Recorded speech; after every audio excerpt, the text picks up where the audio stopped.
Witam bardzo serdecznie. Dzisiaj mamy wtorek, pierwszy dzień listopada 2022 roku. Imieniny obchodzą Konradyna i Warcisław. W Gdańsku mamy 13 stopni Celsjusza, zachmurzenie. Blok BTC 76,1228, cena KNG 2,81 USDT, cena cash 320 KNG, co oznacza, że jeden cash jest warty ponad 4000 zł, a to znowuż oznacza, że Kanga jest wyceniana na dzisiaj na 106 milionów złotych. To jest kwadrans z Kangą numer 121. Proszę, dajcie znać, jak nas widać, jak nas słychać. Pozdrawiajmy się. My pozdrawiamy z Gdańska. Ja nazywam się Sławek Zawadzki, razem ze mną jest Łukasz Żeligowski. Czołem, Łukasz. Cześć. Łukasz, jak nazywa się więzienie dla książek? Nie wiem. Bukareszt. Dobre. Łukasz, co takiego dzieje się w świecie krypto w tej chwili? No mamy, nawet nie wiem jak to nazwać, bo napięcie rośnie. Mieliśmy gwałtowny wzrost ceny Bitcoina i Ethera. Niestety 21 000 nie zostało pokonane, a jeśli gdzieś było pokonane, to od razu spadło. Można się kłócić, co takiego się stało, natomiast na pewno pojawił się bardzo silny impuls wzrostowy i się zatrzymało. Chociaż czytałem kilka takich analiz i tam mówią o tym, że brak tego excitementu, czyli brak jakiejś takiej dużej radości czy zaangażowania wcale nie oznacza, że mamy ponownie niedźwiedzi rynek, że to jest zapowiedź dopiero do dalszych wzrostów. No, generalnie czekamy na $1600 na ETH przebicie i 21 000 na Bitcoinie. Jeżeli to się uda przebić, no to rozpoczyna nam się dobry rajd, może już Świętego Mikołaja. Natomiast jakby ciekawe jest doszukiwanie się przyczyn. Dlaczego mieliśmy taki wzrost, czego oczekuje rynek? Nie wiem, czy pamiętasz, mówiliśmy o tym podczas No Comment, 3 listopada posiedzenie Fedu i ogłoszenie o tym, czy luzują swoją politykę pieniężną, czy podnoszą stopy procentowe, to będzie bardzo, bardzo istotne i tutaj moglibyśmy troszeczkę o tym porozmawiać. Nie wiem, czy słyszałeś, co się dzieje w ONZ-cie. Otóż w ONZ-cie, no. W ONZ-cie wiem, to mało istotne. Najbardziej papierowa organizacja na świecie, no ale jasne. No nie, jeszcze jest Liga Narodów. Okej. To jest z czasów I wojny światowej, nie? Zawiązana, ale tak mocny dolar zaczyna przeszkadzać światu. Zaczyna przeszkadzać bardzo poważnie i odzywają się już takie oficjalne głosy wzywające Stany Zjednoczone do rozluźnienia tej polityki fiskalnej, a na razie Stany Zjednoczone nie kwapią się do tego. No i ucinają tego dolara bardzo mocno. Dla gospodarki Stanów Zjednoczonych to nie szkodzi, nie jest bardzo szkodliwe. Wręcz przeciwnie, można powiedzieć, że oni troszeczkę zaczynają nabierać wiatru w żagle, no ale kosztem całej reszty świata. Tutaj faktycznie zaczyna się robić bardzo, bardzo nerwowo. Podnoszenie stóp procentowych w Europie nie do końca działa. Poza tym no, Włochy czy Hiszpania, nie mówiąc już o Grecji, jeżeli stopy zostaną podniesione przez Europejski Bank Centralny, no to nie wiem, czy tam zamieszek nie będzie jakiś, albo wręcz oficjalnego stanowiska wystąpienia ze strefy euro, bo o tym też się mówi. No, Włochy przeżywają też jakby swoje takie prawicowe odrodzenie. Kto śledzi historię i politykę Włoch, ten wie. Coś się wydarzyło? Łukasz, z świeczka zgasła. A to bardzo ważne, włącz, bo musi być nastrój. No właśnie, no to, bo chciałem dorzucić tego pieca, to o czym powiedziałeś. Wiesz o tym, że Hongkong, czyli okno na świat Chin, jak to niektórzy mówią, już przymierza się do tego, jeżeli już nie wystartował, znowuż będzie można handlować kryptowalutami. Niedługo ma być wydana zgoda na to, żeby inwestorzy detaliczni mogli kupować i sprzedawać kryptowaluty. I uwaga, podaje się jako jedną z argumentacji właśnie to, że Chiny muszą zacząć osłabiać dolara. Bo przecież kto jest największym nabywcą dolara? No Chiny, one eksportują na potęgę, to wszystko trafia tam, co oni produkują do Stanów Zjednoczonych. Muszą znaleźć jakiś sposób, żeby tego dolara się pozbyć. A jak tego nie robić? Jak właśnie przez masowy zakup kryptowalut za dolary. Okej, to ciekawy temat. W ogóle, słuchajcie, napiszcie, co myślicie. Czy taki mały test, chciałbym zobaczyć, ilu z was uważa, że Fed poluźni gospodarkę tą finansową, pieniężną, a ilu z was uważa, że dalej będzie kroczył ścieżką umacniania dolara. bo to, pamiętajcie, jeżeli Fed uwolni dolara, czyli dodrukuje, no to na pewno krypto pójdzie do góry. Jeżeli tego nie zrobi, no to możemy mieć spadki. Także to... No i właśnie jeszcze jest jedna ciekawa rzecz. Peter Schiff, jeden z takich ekonomistów amerykańskich, dla niektórych nawet znany, powiedział, że to, co w tej chwili wszyscy przeżywamy, czyli ten kryzys, inflacja, właściwie ogólnoświatowa inflacja, na pewno europejska i amerykańska, że to nie jest wynik jakichś tam działań sprzed 2 ostatnich lat, tylko że winny jest sam kolega Alan Greenspan, o którym kiedyś rozmawialiśmy jakiś czas temu, no bo to on gigantycznie zluzował przecież politykę monetarną, dolarową, poprzez to, że wprowadził bardzo niskie stopy procentowe. No i właśnie Peter Schiff twierdzi, że Wall Street tak naprawdę mogło mieć wzrosty, dlatego, że dolar był tak tani. Tak naprawdę w obiegu pojawiło się zbyt dużo dolara i można było poszaleć. No ale więcej dolara pojawiło się w 2020. Oczywiście. Znaczy więcej, to znaczy to po prostu gigantycznie więcej, wielokrotnie więcej. Natomiast taka obserwacja też jest dostrzegana. Widzę tutaj pewną analogię, jeżeli chodzi o stopy procentowe i dolara w stosunku do USDT. To, co czasami mówimy, że czy przypadkiem cena bitcoina, te $65,000, które widzieliśmy jeszcze w ubiegłym roku, nie jest wynikiem tego, że mieliśmy poluzowanie polityki stablecoinowej, jeżeli tak możemy powiedzieć, no ale kto wie. Słuchaj, bardzo ciekawą artykuł czytałem a propos Chin. Profesor Luis Martinez przeprowadził bardzo dokładne badania i zaczął badać PKB krajów różnych, ale postawił sobie za cel sprawdzenie, czy znalezienie jakiegoś zewnętrznego sposobu na sprawdzenie, jak wygląda zmiana PKB. Może nie ile wynosi, ale czy jest wzrost i o ile ten wzrost jest. I próbował znaleźć coś obiektywnego, bo przecież problem polega w określaniu PKB na tym, że to tak naprawdę rząd decyduje o tym, jaki wskaźnik jest podany. No oczywiście, jeżeli mamy kraj demokratyczny, no to możemy się spodziewać, że jeżeli rząd trochę zacznie manipulować coś przy tych metrykach, to wolna prasa czy wolne media o tym będą pisały i będzie jakaś krytyka. No ale jak mamy do czynienia z krajami takimi jak Rosja czy Chiny, no to tam ciężko liczyć na jakąś krytykę władzy.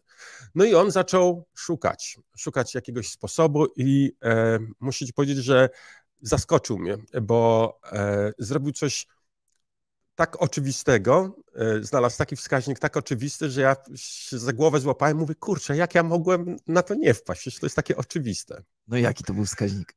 Słuchaj, on powiedział, to ile żarówek się pali w mieście, świadczy o wzroście PKB. I postawił taką tezę. Ile żarówek pali się w mieście, mówię tak symbolicznie oczywiście, czyli jak jasny jest dany region, będzie świadczył o rozwoju danego kraju. Tak. Analizował setki, chyba tysięcy zdjęć satelitarnych różnych krajów na przestrzeni chyba od 1994 roku do 2020. Nie chcę teraz sobie skłamać, ale chyba to był 2020 i porównywał zmiany natężenia światła w krajach tych, których powiedzmy zmiany PKB są pewne albo powiedzmy możemy im zaufać. Czyli miał odnośnik. Tak, miał odnośnik i zaczął badać w stosunku do krajów, których nie są pewne. Wziął pod uwagę masę czynników, sprawdzał, czy przypadkiem położenie będzie świadczyło o tym, albo rodzaj kraju, czyli może są kraje, w których nie ma takiego skupiska w aglomeracjach, bo ludzie są bardziej na wsi, albo może ukształtowanie terenu wpływa na to, albo może to, czy im bardziej na północ, albo na południe, czy to wpływa. Wyszło mu, że generalnie to nie ma znaczenia. I są jakieś tam drobne zmiany, które może uwzględniać, ale zaczął mierzyć. I co mu wyszło? Wyszło mu coś dla mnie szokującego. Otóż wyszło mu, że faktycznie jest korelacja bardzo duża pomiędzy PKB. Udało mu się zbudować metryki, które pozwalają mierzyć ten wzrost i wyszło mu, że Chiny kłamią. Że się tak nie rozwijają? Że Chiny kłamią i to kłamią okrutnie. Oczywiście cały czas mają dobry wzrost, ale to nie jest 6 czy 10%. Tak jak mówią, tylko raptem 4 albo 3,5. To i tak jest cały czas bardzo dużo, to i tak jest duży wzrost, ale ponieważ to oszustwo było robione na przestrzeni bardzo wielu lat, to wychodzi na to, że w tej chwili PKB Chin jest o 60% mniejsze niż to podawane oficjalnie. A to ma cały czas jest olbrzymia gospodarka, cały czas chyba pozostaje drugą gospodarką świata, także okej, ale wtedy ta zmiana PKB zmienia jeden współczynnik bardzo, bardzo mocno. Otóż zadłużenie Chin jest potężne. Jest olbrzymie, a to oznacza, że Chiny wcale takie mocne nie są, a jeszcze jak się weźmie pod uwagę, że teraz Chiny, na przykład, nie wiem, czy zwrócić uwagę, że nie ogłoszono wyników gospodarczych Chin na czas. Czekano z tymi wynikami, ponieważ okazały się te oficjalne okazały się słabsze. Czekano, aż się zakończy ten kongres Komunistycznej Partii Chin. Gdzie już mamy dyktatora? Tak, bo znowu świeczka nam zgasła. No. Kamil, nie dmuchaj. O, zgasła. No dobra. Ale że wyniki PKB były opóźnione. Jedni mówią właśnie dlatego, że było posiedzenie Komunistycznej Partii Chin, a inni mówią, że po prostu musiano podrasować wyniki. Bardzo ciekawy artykuł. Zachęcam, pan profesor Luis Martinez. To jest, jego praca była już publikowana w kilku tych najważniejszych czasopismach, poddawana krytyce i generalnie cały czas mówi się o tym, że nikt nie podważył jego badań. To 2 albo 3 rzeczy. Po pierwsze, jak zaczęłeś opowiadać o tej takiej metryce, nazwijmy to nieekonomicznej, znaczy ekonomicznej, ale takie właśnie fortelem mierzonej, to przypomniał mi się taki wskaźnik cena Big Maca. Mówię to jako ciekawostkę. Jest taki wskaźnik w ekonomii, cena Big Maca w każdym państwie świadczy o tym, o czymś tam świadczy i warto się temu przyjrzeć. A ja kiedyś nawet ukułem taki wskaźnik, ukułem to jest dużo powiedziane, po prostu pomyślałem sobie, że o rozwoju miasta świadczy ilość McDonaldów. I coś w tym jest, ale dobra. Ale to są wiesz, ile jest McDonaldów na Islandii? No pewnie jest jeden w Reykjaviku. A Starbucksów? Z 15? Ani jednego. Ani McDonalda, ani Starbucksa. Ale kontynuując to, co powiedziałeś, to jest strasznie ciekawe, bo przygotowując się jeszcze do tej audycji, czytając o tym Hongkongu, to tam był jeszcze podany inny argument mówiący o tym, dlaczego Hongkong wprowadza kryptowaluty. Dlatego, że boją się Singapuru. Singapur zabiera im, podobno właśnie Singapur chodzi za to miasto najbardziej finansowe, jakby w tamtej części Azji. I powiem tak, jeżeli jest tak, jak powiedziałeś, to Chiny mają podwójny interes w tym, żeby ich waluta stała się walutą międzynarodową.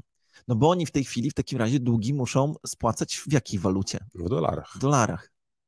Właśnie. I no to jest bardzo, bardzo ciekawe w takim razie. Tam, czytając ten artykuł, który jest, słuchajcie, bardzo obszerny, bardzo szczegółowo opisuje na przykład to, jak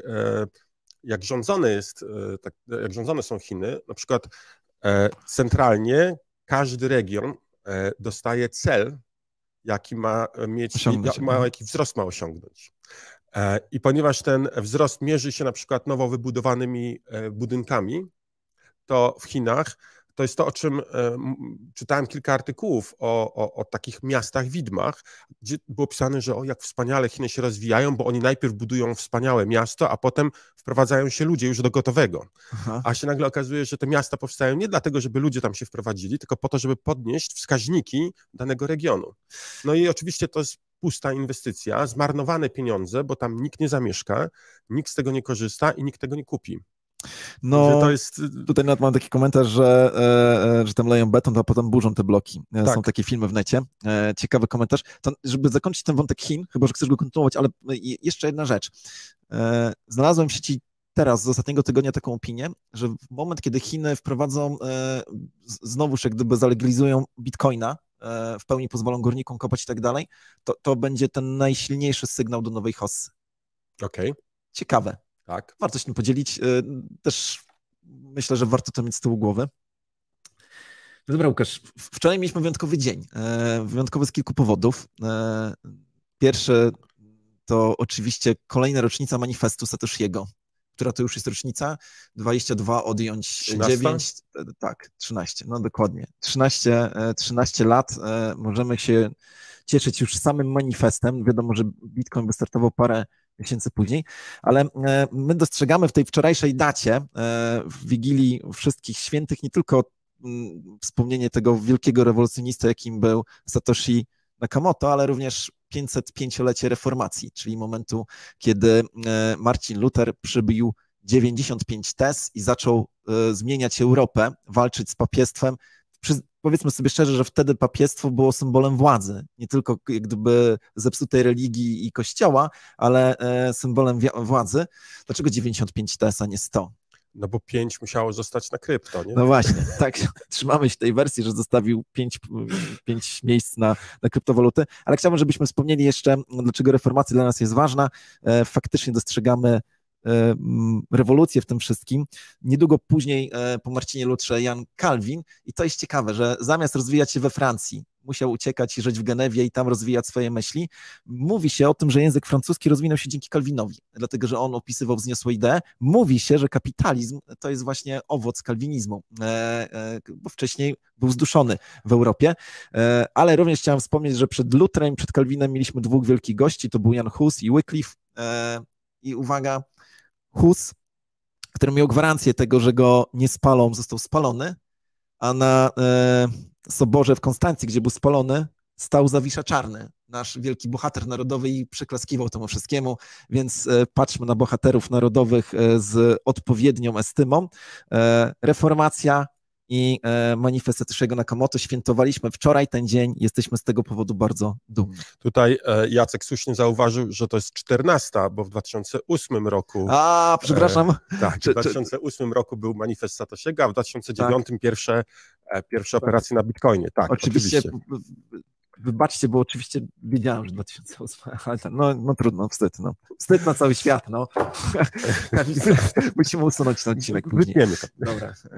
Słuchaj, parę dni temu zdarzyła się też, można powiedzieć, dwie rzeczy się zdarzyły. Jedna rzecz to oficjalnie Twitter został przejęty przez Elona Muska i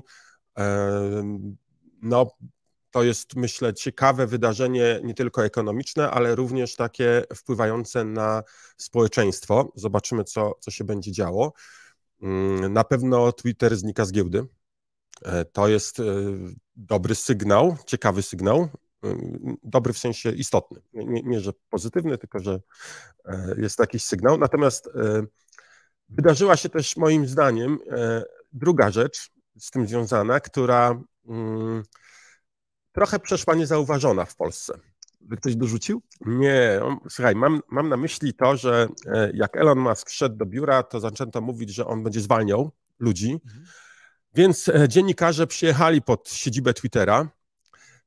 Faktycznie zostały zwolnione dwie główne osoby, które decydowały o tym, co jest dobre i co jest złe, co może być umieszczone w Twitterze, a co nie, z samego zarządu.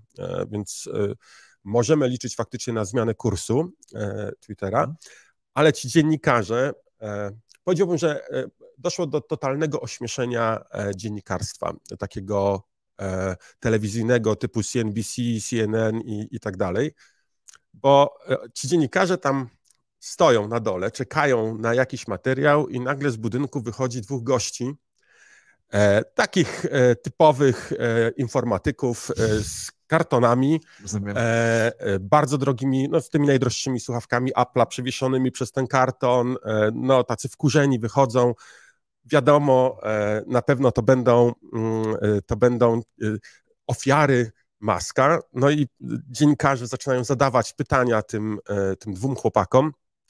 Przedstawia się jeden jako Raul Ligma i on mówi o tym, że on tutaj martwi się o przyszłość demokracji w związku z tym, że Musk przyjął Twittera, że gdyby nie to, że Twitter był tak zarządzany jak był, to by Michelle Obama się nie zdarzyła, że w ogóle Obamy by nie było, a on jest za czystą energią, jeździ w ogóle Teslą, jest za wolnością słowa, ale generalnie bardzo się boi przyszłości. Drugi gościu też tam pytany opowiadał podobne, już tak trochę wyjawię, głupoty. Zaczął opowiadać, no... Niestworzone historie. Tak, o tym, co jest ważne. No i na koniec, jak się żegnał z dziennikarzami, to powiedział, że przepraszam, ale muszę się złapać ze swoją żoną i mężem. No słuchaj, dziennikarze dostali po prostu to, czego potrzebowali. Dwóch liberalnych informatyków, którzy przecież zarabiają krocie, tutaj walczą o dobro planety i równość i w ogóle o wszystkie sprawy. No i skarżą się na tego Muska, także idealne nagranie sobie poszło we wszystkich telewizjach. We wszystkich telewizjach, a teraz przejdźmy do tego, co jest sednem. Otóż oczywiście to nie byli żadni pracownicy Twittera, tylko dwóch gości, którzy postanowili sobie zrobić... Jaja. Tak, postanowili zrobić sobie jaja. Nawet muszę ci powiedzieć, że zastanawiam się, czy przypadkiem Musk nie maczył w tym palców. Tak, czy to nie było ustawione z Muskiem, bo słuchajcie, no bo Twitter memem stoi.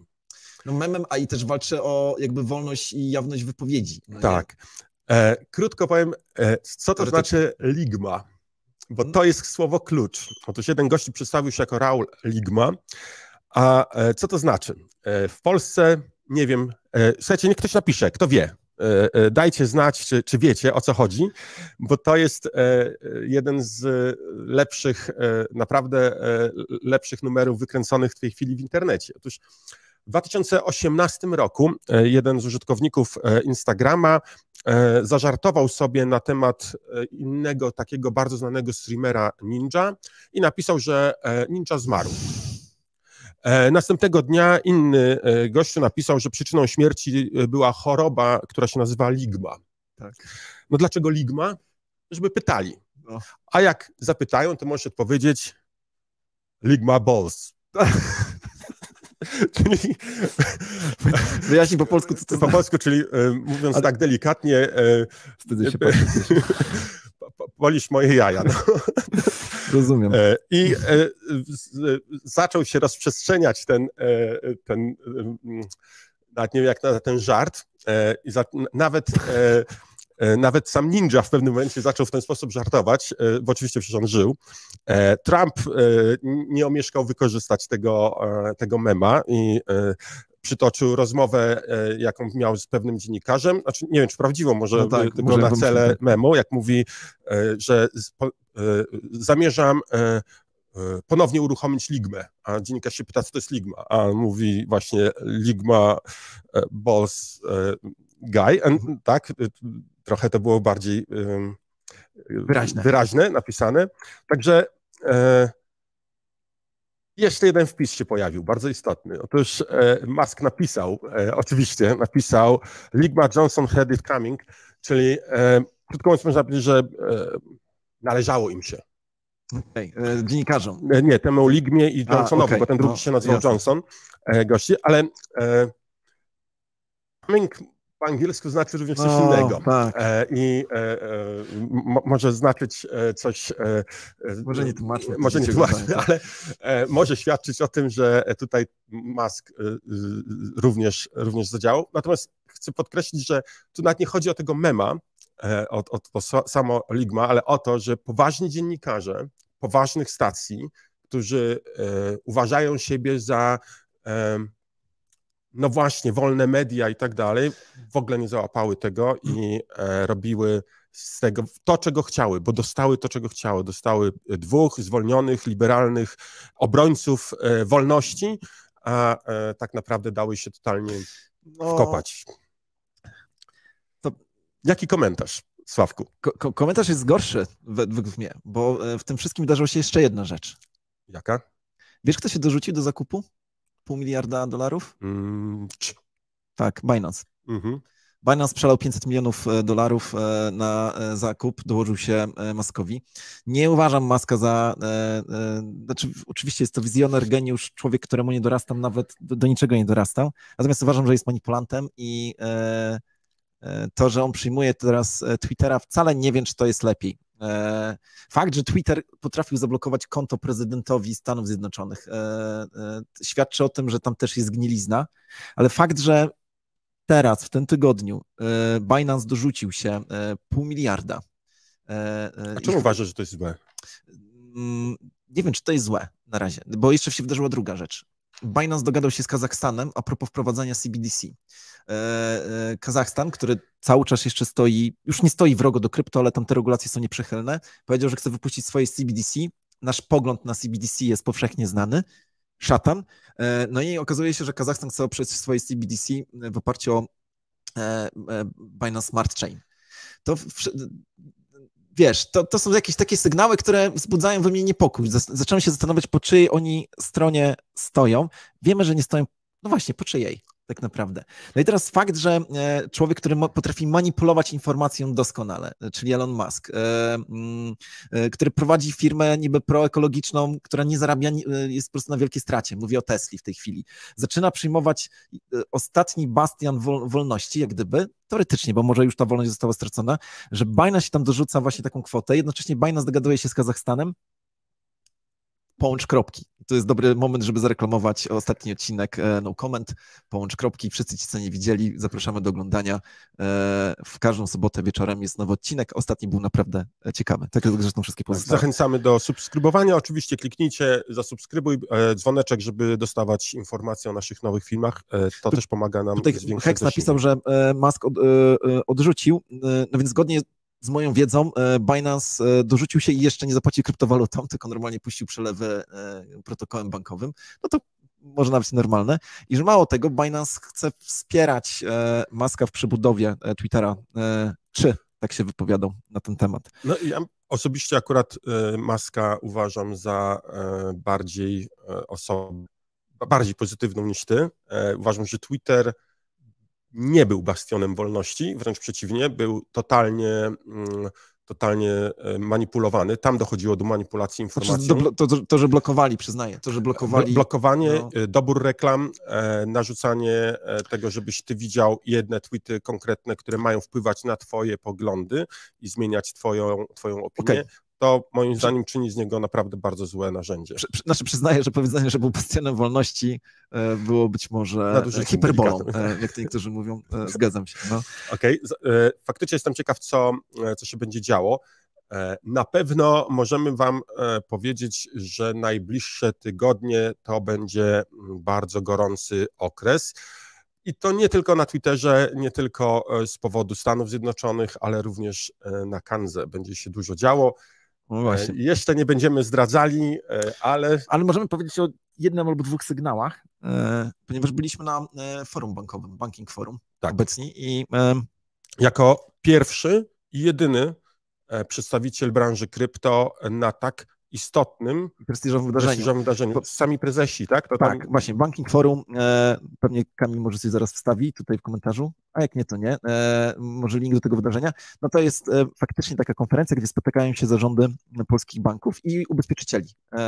Zaznaczmy, że nie wysyłają swoich delegatów, przychodzi tam sama śmietanka, no i my tam również się pojawililiśmy. Kiedy mówię, że się pojawiliśmy, to nie znaczy, że poszliśmy i dostaliśmy bilet wstępu, tak? Tylko mieliśmy normalnie stoisko, mieliśmy prawo do tego, żeby brać udział w panelach, żeby wystąpić. I naprawdę nieśliśmy dobrą nowinę, jeżeli chodzi o świat krypto. Zastanawiamy się, czy pozwolą nam ujawnić to nagranie, bo pytaliśmy się, spoglądam jeszcze na Kamila, myślę, że się uda. To jeżeli ujawnią, to naprawdę to nagłośnimy, ale...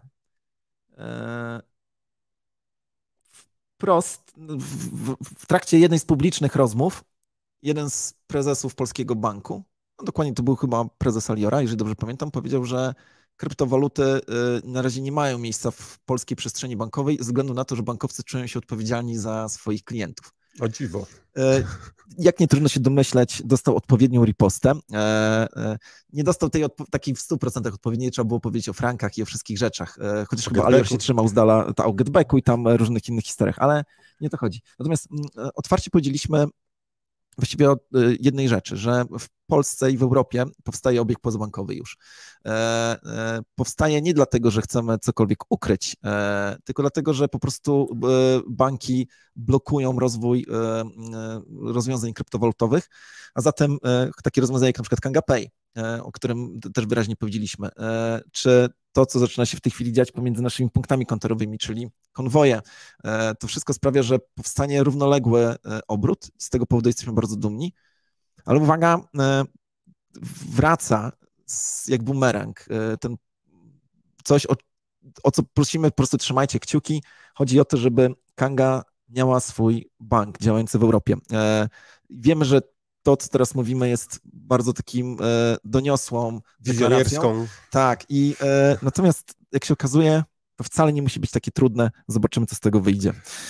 Okej, Sławku, może jakiś luźniejszy fragment, czyli wyniki konkursu. A właśnie, wyniki konkursu, proszę bardzo, moi drodzy. Mamy zwycięzcę? Mamy, ponieważ jest nagroda razy 2, tak? Tak zostało podobno ustalone ze względu na bitcoinowy tydzień. Dobrze. Tak. Mamy bitcoinowy tydzień, więc nagroda razy 2, ale tak, to... czyli to będzie 86,2 kangi, a i uwaga... A dlaczego 86? No bo bierzemy 10% łapek w górę z poprzedniego odcinka i razy 2, no bo bitcoinowy tydzień. No więc Paweł K. 6 dni temu podał cenę $20 567, a zatem Paweł K. jest tym szczęśliwym zwycięzcą. Zapraszamy do kolektury, żeby odebrać nagrodę. No i ogłaszamy nowy konkurs. Tak, nowy konkurs, czyli piszemy #kwadrans z Kangą 122 tym razem i podajemy cenę, tak jak widzicie na wzorze w tej chwili na ekranie.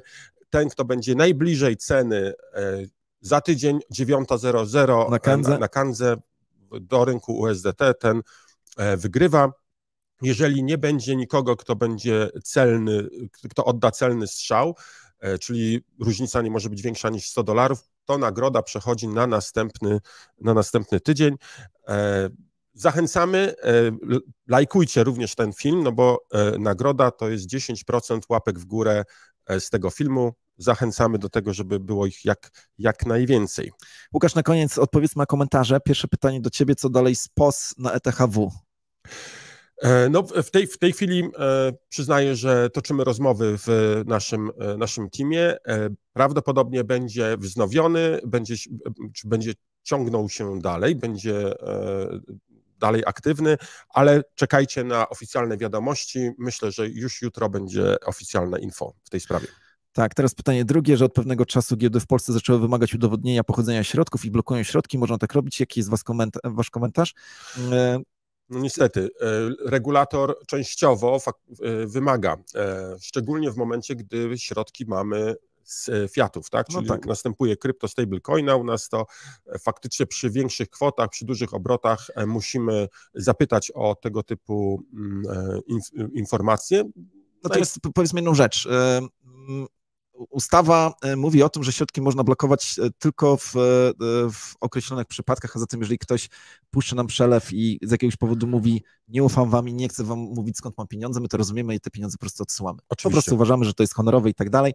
Natomiast jest jeszcze jedna ważna wskazówka, jeżeli ktoś nie ufa nam i nie chce nam przedstawiać, co jest zrozumiałe, no bo jesteśmy scentralizowaną organizacją i tak dalej, no to zapraszamy do tego, żeby się przejść do kantoru i tam po prostu przedstawić źródło pochodzenia środków kantorowcowi, który jest lokalnym przedsiębiorcą i on na pewno nigdzie tej informacji dalej nie przekazuje, trzyma sobie. Także to jest rozwiązanie, jeżeli ktoś tutaj ma wątpliwości. Szukam innych komentarzy, bo ich było trochę.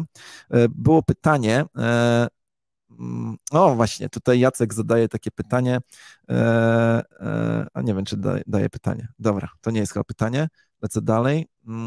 Co się wydarzyło na Kandze w zeszłym tygodniu, że przelew USDT nie przychodził tydzień czasu, jak ktoś napisał? Czy to wspomniane blokowanie środków? Nie wiem, czy nie przypominam sobie, żebyśmy mieli jakąkolwiek awarię, czy wstrzymywanie przelewów. Wszystkie środki księgujemy Na bieżąco. Natomiast na jeżeli ktoś ma taką sytuację, ostatnio do mnie ktoś zadzwonił, powiedział, że Fiaty posłał i nie były zaksięgowane od razu.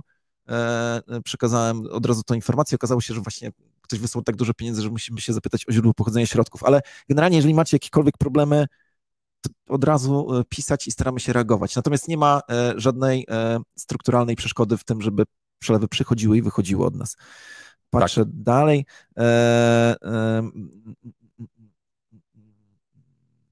Dobra, patrzę, bo był jeszcze jeden ciekawy komentarz i gdzieś mi uciekł.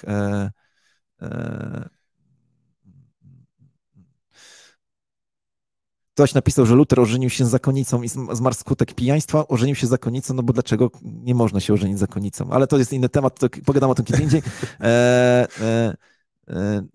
No dobra, to chyba wszystko. Patrzę, niektórzy są bardzo optymistyczni, tutaj 25 000 się nawet pojawiło. Słuchajcie, koniecznie dawajcie spację pomiędzy hashtagiem a ceną i mówię teraz o konkursie i przyjmujemy wszystkie komentarze, które będą wystawione do końca środy, tak? Tak, do końca środy, do jutra, do końca dnia. Czy Kanga planuje wystawiać się na targach w najbliższym czasie? Tak, planujemy oczywiście i mogę powiedzieć, że mamy wielką konferencję dla nas ważną, gdzie pojawimy się pod koniec listopada. Na razie nie mówimy, co to za konferencja. Ale ona będzie ważna przynajmniej z 2 powodów. Tak. Po pierwsze, ona ujawni pewien kierunek technologiczny, w którym Kanga będzie podążać i będzie to wyjątkowy kierunek. Powiedzmy niespotykany gdzie indziej albo nie tak często spotykany. To ma być kolejny wyróżnik, ale uwaga, wtedy też